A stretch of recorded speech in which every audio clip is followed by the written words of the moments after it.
Halo, assalamualaikum warahmatullahi wabarakatuh, anak-anak.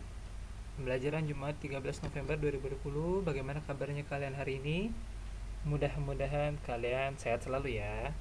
Oke, kita akan masuk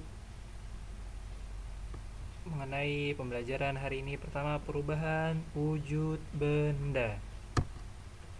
Pertama ada mengembun. Mengembun adalah peristiwa perubahan wujud dari gas menjadi cair. Ya, jadi anak-anak, dari gas itu kan kalau yang kalian tahu ada udara, ada asap dan yang lainnya. Ini berubah menjadi cair. Contoh pada proses ini adalah es batu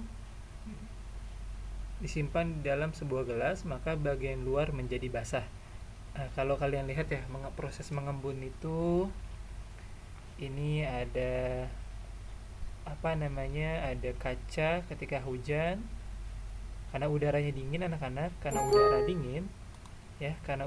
dingin, jadi mengakibatkan akan terjadi proses mencair dari gas, dari udara yang dingin menjadi cair. Ini ada uh, ya dingin ataupun panas. Kalian bisa mencoba contoh ini ada es batu, wah teh manis ya. Es batu kalian letakkan di dalam gelas, maka luar dari gelas itu akan basah atau akan berair ya. Jadi karena kondisi es batu itu dingin, dan juga ketika kamu masukkan air panas ke dalam ini ya. Nah, ini anak-anak, jadi kalian bisa melihat ini ada proses mengembun, ada kaca, ada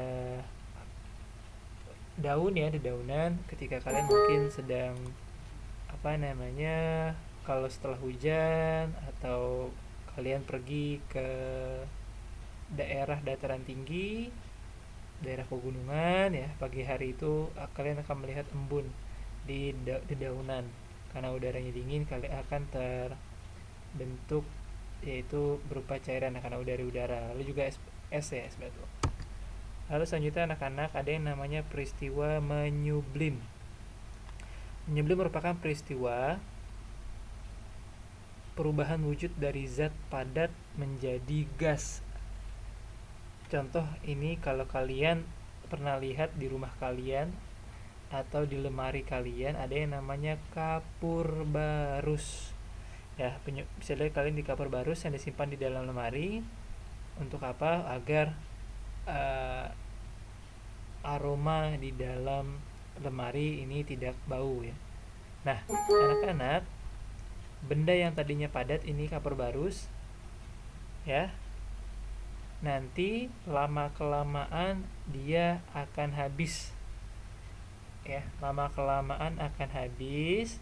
dan nanti akan menjadi gas karena nanti aromanya akan memenuhi, kalau kalian taruh lemari, kalian akan memenuhi lemari. Lalu selanjutnya ada peristiwa yang namanya mengkristal.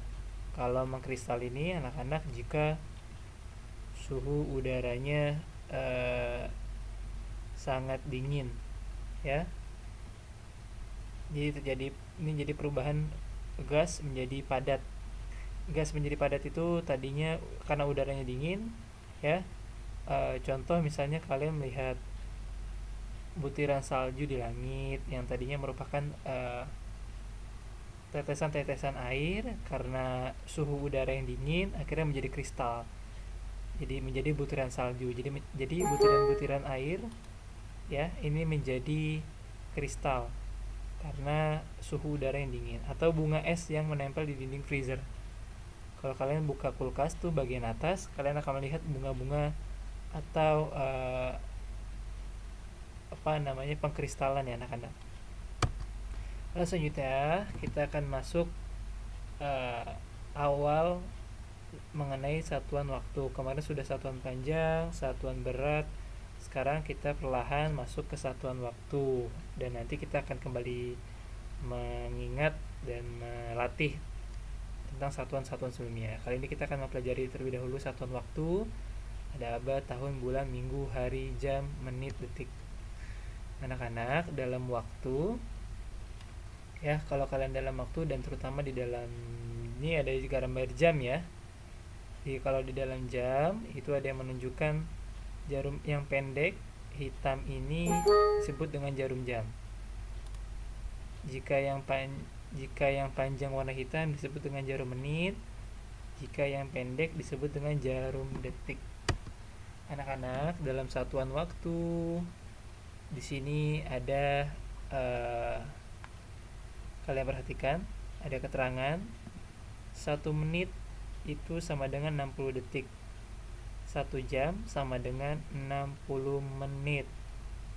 Nah, karena 1 jam 60 menit dan 1 menit 60 detik, maka dikalikan 60 menit dan 60 detik 3600 detik. Nanti kita akan pelajari setelah pembelajaran hari ini. 1 hari 24 jam, 1 bulan itu 30 hari, 1 minggu 7 hari, dan kalian baca ya sampai 1 abad.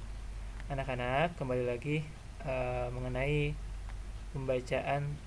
cara membaca jarum jam ya, yaitu dimana kalau jarum jam pendek sekali berputar itu sebanyak 24 kali atau 24 jam. Jadi untuk jarum jam jadi sebanyak 24, karena satu hari itu sebanyak 24 jam ya anak-anak. Jadi dua putar dari angka 12, dimulai dari angka 12 ya anak-anak. Angka 12 ini ya, jarumnya ini angka 12 ini kalau disebut dengan jam 00. Nanti diputar dari jam 12 1 2 3 4 5 6 7 8 sampai ke jam 12. Lanjut lagi. Nah, anak-anak, kalau dari jam 1 sampai jam 12 itu siang hari ya, menuju siang hari. Lalu dihitung dari jam 12 ke 1, bukan 1 lagi tapi 12, 13, 14, 15 dan seterusnya. Jadi jarum jam pendek sekali berputar sebanyak 24 jam. Dan itu 1 hari.